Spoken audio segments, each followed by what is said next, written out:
আসসালামু আলাইকুম। কেমন আছেন সবাই? আশা করছি ভালো আছেন। আজকে আমি আপনাদেরকে দেখাবো সরিষা ইলিশ। এই সরিষা ইলিশটা আপনারা হয়তো অনেকেই রান্না করে খেয়েছেন, কিন্তু আমি যেভাবে রান্না করেছি এভাবে রান্না করে খেয়ে দেখবেন, অনেক বেশি ভালো লাগবে। চুলায় প্যান বসিয়ে এখানে আমি হাফ কাপের মতো পেঁয়াজ বাটা দিয়ে দেব।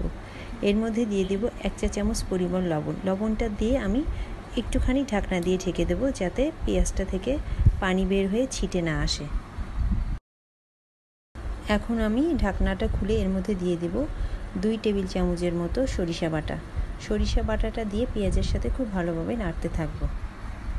আপনারা এটা অবশ্যই খেয়াল রাখবেন, যখন আপনার সরিষাটা বাটবেন তখন অবশ্যই তার ভেতরে 2-1টা কাঁচামরিচ দিয়ে বেটে নেবেন। এতে সরিষার ভেতরে যে একটা তেতো ভাব থাকে সেটা থাকবে না।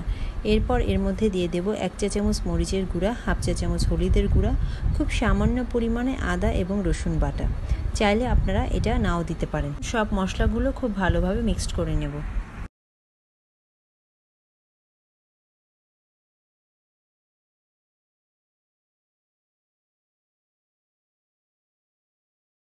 মশলাটা ভালোভাবে মিক্সড করে নিয়ে এতে সামান্য পরিমাণে পানি দিয়ে আবারও নেড়ে নেব।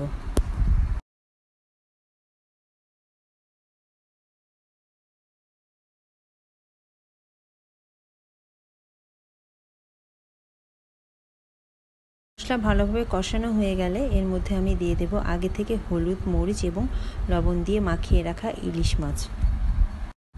এখন আমি মাছগুলো ভালোভাবে উল্টিয়ে নেব।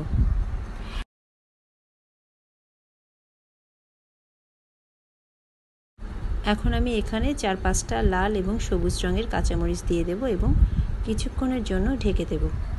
10 মিনিট পর দেখুন মাছটা হয়ে গেছে। এখন আমি এখানে হাফ চামচের মতো চিনি দিয়ে দেব এবং অল্প একটু সরিষার তেল দিয়ে দেব। এখন আমি 2-3 মিনিটের জন্য চুলায় মাছটা রেখে চুলার গ্যাসটা অফ করে দেব। আমি যেভাবে ইলিশ মাছটা রান্না করেছি, আপনারা যদি সরিষা ইলিশটা এভাবে রান্না করেন তাহলে অনেক বেশি মজার হবে এবং আপনাদের খেতেও অনেক বেশি ভালো লাগবে। আমার আজকের এই রেসিপিটি যদি আপনাদের ভালো লেগে থাকে তাহলে এটা অবশ্যই আপনারা বাসায় ট্রাই করবেন এবং আমার চ্যানেলটি লাইক, শেয়ার এবং সাবস্ক্রাইব করবেন।